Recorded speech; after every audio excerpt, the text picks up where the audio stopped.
পড়ছিলাম তোমার নামে লেখা চিঠি, কলমে নওরিন মুনতাহা হিয়া। পর্ব সংখ্যা ৩। ইভান ছাদের নিচের দিকে তাকিয়ে দেখে ইয়ানার শরীর রক্তাক্ত হয়ে গেছে। সেটা দেখে ইভানের মনে মায়া হয় না, বরং ও ছাদ থেকে চলে আসতে চায়। তখন নাতাশা তার হাত ধরে ফেলে। নাতাশা ভাইয়ের সাথে রাগ দেখিয়ে বলে, ভাইয়া তুমি কি করলে এটা? ইয়ানাকে ধাক্কা কেন দিলে? ও ছাদ থেকে পড়ে গেছে, ওর শরীর থেকে রক্ত পড়ছে, ও মারা যাবে। নাতাশার কথা শুনে ইভানের মনে কোনো পরিবর্তন দেখা যায় না, বরং সে মনে তৃপ্তি নিয়ে তার বোনকে উদ্দেশ্য করে বলে, দেখ নাতাশা, তোর ইয়ানা আমার কেউ হয় না, তাই ওর শরীরে রক্ত তো হোক বা মারা যাক, তাতে আমার কিছুই যায় আসে না। ইভান কথাটা বলে দ্রুত পায়ে হেঁটে ছাদের সিঁড়ি দিয়ে নিচে নেমে যায়। নাতাশার রাগ হচ্ছে নিজের ভাইয়ের উপর, কিন্তু তার এখন রাগ দেখালে হবে না, বরং ইয়ানাকে বাঁচাতে হবে। তাই সে চিৎকার করে সবাইকে ডাকতে থাকে। নাতাশা তাড়াতাড়ি করে তার মা বাবাকে ডাক দিতে থাকে আর সিঁড়ি দিয়ে নিচে নামতে থাকে। অরুণা বেগম আর মিলন সাহেব নিজেদের রুমে বসে পারিবারিক কথাই বলছিলেন। হঠাৎ করে নাতাশার চিৎকার শুনে তারা আতঙ্কিত হয়ে যায়। অরুণা বেগম তাড়াতাড়ি নিজের রুম থেকে বেরিয়ে আসে। অন্যদিকে নাতাশাও ছাদ থেকে নেমে আসে। অরুণা বেগম নিজের মেয়েকে এমন তাড়াতাড়ি করে নিচে আসতে দেখে অবাক হয়। অরুণা বেগম বলে, কি হয়েছে নাতাশা? এমন চিৎকার করে সবাইকে ডেকে যাচ্ছ কেন? কি হয়েছে? নাতাশা এত দ্রুত নিচে নামার কারণে মুখ দিয়ে কোনো কথা আসছে না, বরং সে জোরে জোরে নিঃশ্বাস নিতে থাকে। নাতাশা কান্না করে দিয়ে বলে, আম্মু, ইয়ানা। কি হয়েছে ইয়ানা? কোথায়? ইয়ানা কোথায় নাতাশা? আম্মু, ইয়ানা ছাদ থেকে পড়ে গেছে। হোয়াট? অরুণা বেগম যে কি বলবে সেটা অবধি ভুলে গেছে। তবে নাতাশা দৌড়ে বাড়ির সদর দরজা দিয়ে বের হয়ে যায়। বাড়ির গার্ড দারোয়ান সবাইকে ডাক দেয়। নাতাশা গিয়ে ইয়ানের মুখ উঁচু করে তোলে। দেখে ওর কপাল থেকে অবিরাম রক্ত পড়ছে, তবে চেহারায় কোনো সমস্যা হয়নি। তবে চৌধুরীর বাড়ির ছাদ বেশ উঁচুতে অবস্থিত, যার জন্য ইয়ানার শরীরে অনেক ক্ষতি হয়েছে। অরুণা বেগম যেখানে উপস্থিত হয়, নাতাশা কোলে সে ইয়ানার রক্তাক্ত শরীর দেখে নিঃশ্বাস নিতেই ভুলে গেছে। মিলন সাহেব কাছে এসে জড়িয়ে ধরে ইয়ানাকে। এরপর দারোয়ান ও সকলের সাহায্য নিয়ে বাড়ির ভিতরে যায়। অরুণা বেগম চারপাশে কি ঘটছে উনি তাই ভুলে গেছেন, শুধু চোখ দিয়ে অশ্রু বিসর্জন দিচ্ছেন। মিলন সাহেব ডক্টরকে ফোন দেন। ওনার গলা কাঁপতে থাকে, তবুও ডক্টরের সাথে কথা বলে তাকে বাড়িতে আসতে বলেন। ডক্টর অতি অল্প সময়ের মধ্যে বাড়িতে এসে পৌঁছায়। এরপর চিকিৎসা শুরু করে দেন। অরুণা বেগম ইয়ানার কাছে আসে। এরপর ডক্টরের কাছে এসে জিজ্ঞেস করে, ডক্টর, আমার মেয়ে ভালো হয়ে যাবে তো? ওর কোনো ক্ষতি হবে না তো? আমার মেয়ে কি আমায় ছেড়ে চলে যাবে ডক্টর? চৌধুরী বাড়ির পারিবারিক ডক্টর উনি, তাই সব ঘটনাই জানেন। অরুণা বেগম যে ইয়ানাকে কতটা ভালোবাসে সেটা ওনার অজানা না। তবে এখন যা অবস্থা, ডক্টর কিছু বলতেও পারছে না। ইয়ানার শরীরে কাঁচ ফুটে গেছে, আর এত উপর থেকে পড়ে যাওয়ার কারণে বেশ অনেক সমস্যা হয়েছে। তবে ডক্টর শান্ত হয়, বলে, ম্যাম, টেনশন করবেন না, ইয়ানা ঠিক হয়ে যাবে, দেখবেন। পরলা কখনো আপনার মেয়ের থেকে আপনাকে দূরে করবেন না, আর ওনার উপর বিশ্বাস রাখুন অরুণা ম্যাম। ডক্টর কথাটা অরুণা বেগম শান্ত হয়েছেন, তবে উনি কেন শিওর হয়ে বললেন না তার মেয়ে সুস্থ হয়ে যাবে? মিলন সাহেব স্ত্রীর মনের অবস্থা বুঝতে পারে। ইয়ানা যে অরুণা বেগমের জন্য কি, সেটা হয়তো ভাষায় প্রকাশ করা যাবে না। মিলন সাহেবের নিজের ভীষণ কষ্ট হচ্ছে, তবে তার শক্ত থাকতে হবে, পরিস্থিতি সামলে রাখতে হবে, কারণ উনি যদি দুর্বল হয়ে যান তাহলে অরুণা বেগমকে কে সামলাবে? মিলন সাহেব এগিয়ে গিয়ে অরুণা বেগমের রুম থেকে বের করে নিয়ে আসে আর বলে, অরুণা, কিছু হবে না আমাদের ইয়ানার, শুধু একটু ব্যথা পেয়েছে ও, দেখবে সব ঠিক হয়ে যাবে। অরুণা বেগম যেন আর নিজেকে শান্ত রাখতে পারে না, স্বামীর বুকে মাথা রেখে অঝরে কান্না করে দেয়। মিলন সাহেবের নিজেরও কান্না করতে ইচ্ছে করছে, কিন্তু পুরুষ মানুষ কি চাইলেও কান্না করতে পারে? মিলন সাহেব স্ত্রীকে বুকের মধ্যে জড়িয়ে ধরে। অরুণা বেগম বলে, মিলন, বিশ্বাস করো, ইয়ানার কিছু হয়ে গেলে আমি বাঁচব না। ও আমার শুধু মেয়ে না, বরং আমার কলিজা। ওই শরীরে এক একটা আঘাত আমার কাছে মৃত্যু সমান কষ্ট। মা হয়ে আমার মেয়ের মৃত্যু সহ্য করতে পারবো না মিলন। আমার ইয়ানাকে আমার সুস্থ চাই। মিলন সাহেব নিজেও ইয়ানার এমন অবস্থা সহ্য করতে পারছে না। ছোটবেলা থেকে ইয়ানাকে সে নিজের মেয়ের মতোই বড় করেছে, আর আজ সেই ইয়ানা তার সামনে এমন রক্তাক্ত অবস্থায় পড়ে আছে। বাবা হিসেবে এটা উনি কেমন করে মেনে নেবে? মিলন সাহেব বলে, আমাদের মেয়ের কোনো ক্ষতি হতে পারে না, অসম্ভব। ডক্টর ইয়ানার শরীরে রক্ত বন্ধ করতে পেরেছে, তবে এখনো জ্ঞান ফিরে নেই। আর কবে নাগাদ ফিরবে তা নিয়েও সন্দেহ আছে, কারণ নিচে দিকে পড়ে যাওয়ার কারণে মাথার পেছনে বেশ জোরে ব্যথা লেগেছে, যার ফলে ও হয়তো কোমায়ও চলে গেছে। ডক্টর রুম থেকে বের হয়ে আসে অরুণা বেগম আর মিলন সাহেব ছুটে আসে। অরুণা বেগম এক বুক আশা নিয়ে জিজ্ঞেস করে, ডক্টর, কি হয়েছে আমার মেয়ের? ও সুস্থ হয়ে গেছে তাই না?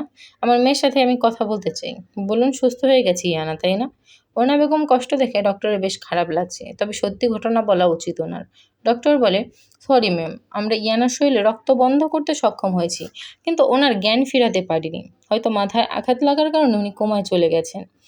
ডক্টর কথাটা বলে দিয়েছে, কিন্তু অরুণা বেগমের মনে সেটা তীরের মতো বিঁধে গেছে। ইয়ানা কখনো তার সাথে কথা বলবে না, উনি মেনে নিতে পারেন না। অরুণা বেগম বলে, আমার মেয়ে আমার সাথে কথা বলবে না, সেটা কি বিশ্বাস করা যায় ডক্টর? ও কথা বললে আমার দম বন্ধ হয়ে আসে ডক্টর। ওর মুখে মামনি ডাক না শুনলে আমি বাঁচতে পারবো না। আপনার যত টাকা দরকার সব নিয়ে যান, কিন্তু আমার মেয়েকে সুস্থ করে দিন। দয়া করুন ডক্টর। অরুণা বেগমের জন্য ডক্টরের কষ্ট লাগছে, তবে যা সত্যি সেটা বলতে হবে ওনাকে। ডক্টর কথাটা বলে আবার রুমে চলে যায়। অরুণা বেগম কান্না করতে করতে মাটিতে বসে পড়ে। মিলন সাহেব নিজেও তার কানকে বিশ্বাস করতে পারছে না। উনি ও কথা শুনে 2 পা পিছিয়ে যান। অরুণা বেগম বলে, আমার মেয়ে কোমায় চলে যেতে পারে না, ও আমার সাথে কথা না বলে থাকতে পারবে না। প্রায় 1 সপ্তাহ হয়ে গেছে, কিন্তু ইয়ানার জ্ঞান ফিরে আসেনি। অরুণা বেগম অনেক কান্না করেছে, তবে কোনো কিছুই হয় নাই। ইভান একবারের জন্য হলেও ইয়ানাকে দেখতে আসে নাই, বরং সে এতদিন নিজের ছোটবেলার বন্ধুদের সাথে দেখা করে তাদের সাথে পার্টি করেছে, ঘুরে ফিরে কাটিয়েছে। আজকে ইভান বাড়িতে ফিরে আসে। সে সুন্দরবনে বন্ধুদের সাথে ঘুরতে গিয়েছিল, যেখানে 1 সপ্তাহ এনজয় করেছে। নাতাশা রান্না করছে, কারণ অরুণা বেগমের শরীর একদম ভালো না। ইয়ানার চিন্তায় খাওয়া দাওয়া বন্ধ করে দিয়েছে। হঠাৎ করে বাড়ির দরজায় বেল বেজে ওঠে। নাতাশা রান্না করা রেখে দরজা খুলতে যায়। এরপর দরজা খুলে দেখে সামনে ইভান দাঁড়িয়ে আছে। তার মন মেজাজ বেশ ফুরফুরে। নাতাশাকে দেখে ইভান বলে, সুন্দরবন থেকে তোর জন্য অনেক সুন্দর সুন্দর উপহার নিয়ে এসেছি। চল ভেতরে যাই, তোকে সব দেখাবো। ইভানের হাসি মুখ নাতাশার সহ্য হয় না। সে কোনো কথা না বলে চলে যায়। ইভান পিছন পিছন আসে।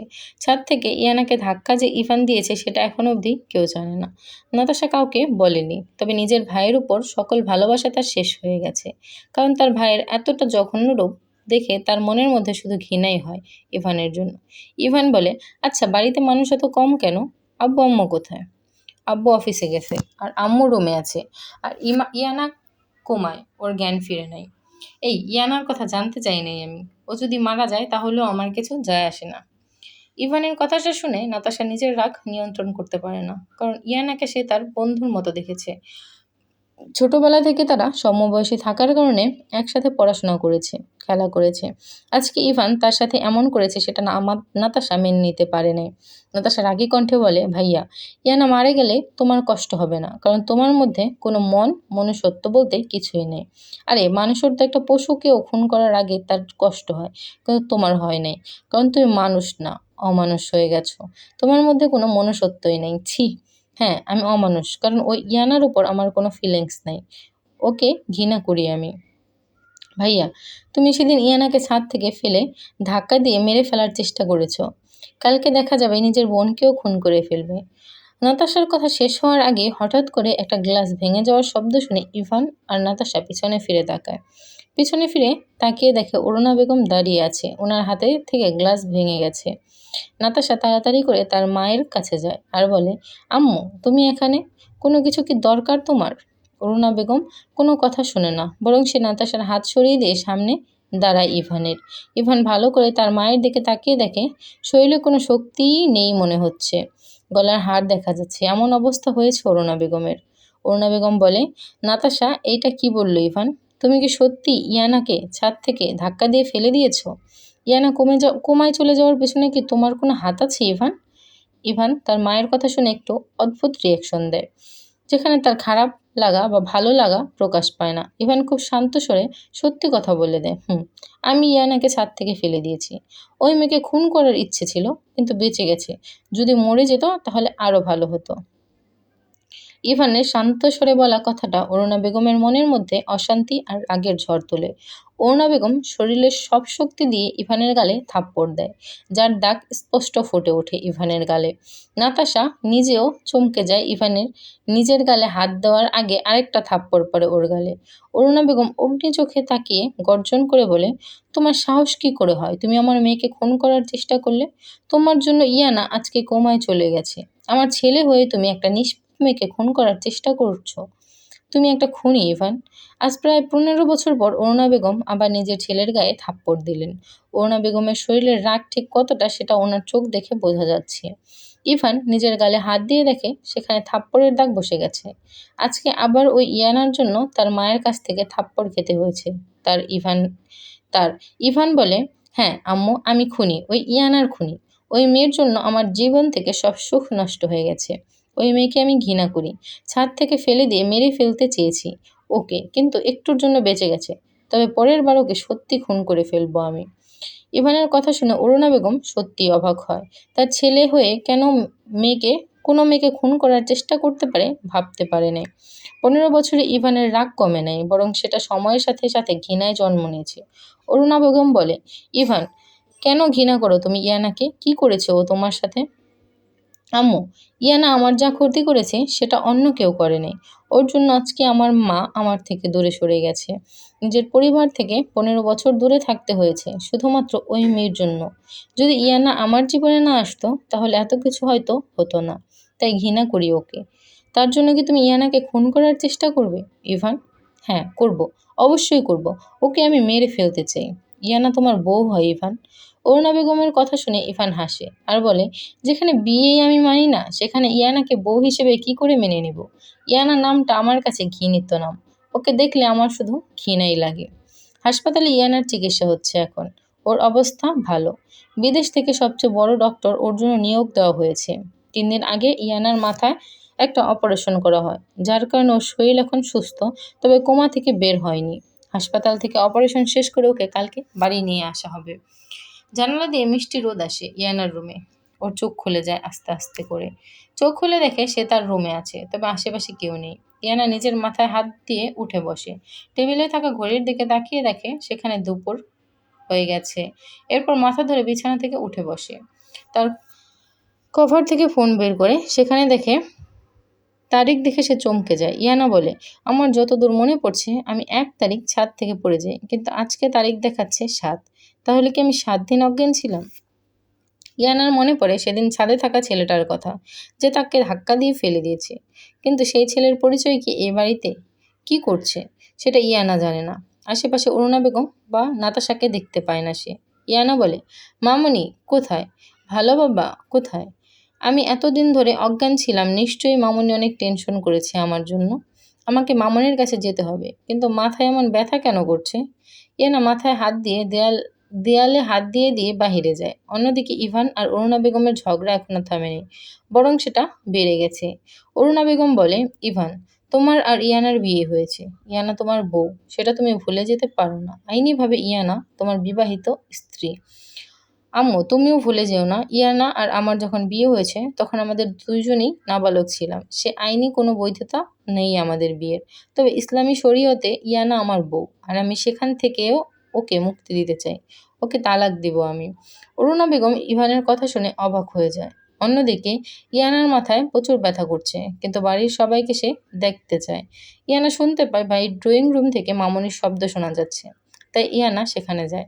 নাতাশা, অরুণা বেগম আর ইভান প্রত্যেকে এখন তাদের কথা নিয়ে বিজি, যার জন্য সিঁড়ির দিকে কারো খেয়ালই নেই। ইয়ানা সিঁড়ি দিয়ে নিচে নেমে আসে। ওর মাথা দিয়ে রক্ত পড়তে থাকে, তবে মামুনিকে দেখে সে সব ভুলে যায়। ইয়ানা যখন তার মামুনিকে জড়িয়ে ধরতে যাবে তখন ও সেই দিনের ধাক্কা দেওয়া ছেলেটাকে দেখে। ইয়ানা বেগম বলে, ইভান, তুমি কি তুমি কিন্তু অতিরিক্ত করছো এখন। না আম্মু, অতিরিক্ত এখন করব। ইভান নিজের মায়ের কাছে যায়। এরপর দুষ্ট একটা হাসি দিয়ে বলে, আমি ইভান চৌধুরী।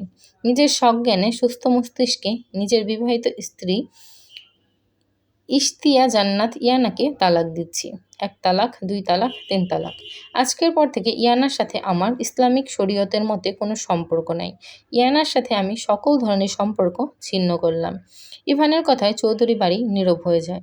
অরুণা বেগম নিজের ছেলের মুখের দিকে তাকিয়ে থাকে, তবে ইভান হাসতে থাকে।